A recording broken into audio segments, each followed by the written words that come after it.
বলো কিছু। আমরা সবাই চলে এসেছি কক্সবাজার। তো আমরা কেন এসেছি, কিভাবে এসেছি? আমরা 17 ঘন্টা জার্নি করে আজকে কক্সবাজার এসেছি। এখন আছি বর্তমানে সুগন্ধা বিচে। তো আমরা যাচ্ছি সি বিচের দিকে। তো আমরা এখন অনেক মজা করব, আপনারা আমাদের সঙ্গেই থাকুন।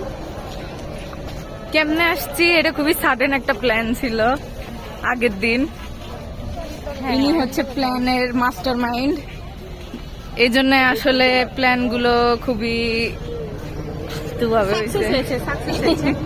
লেডিস ফার্স্ট, লেডিস পারে না এমন কিছু ও, নেই। আর এটা হচ্ছে আমাদের গার্লস ট্রিপ, এখানে কোনো বয়েজ নাই ডিস্টার্ব করার জন্য। ডিস্টার্ব আমরা সবাইকে ছেড়েই এসেছি। সো দেখা যাক ডে 1 কেমন যায় নাকি। ইয়েস, আপনারা আমাদের সঙ্গেই থাকুন। ওকে।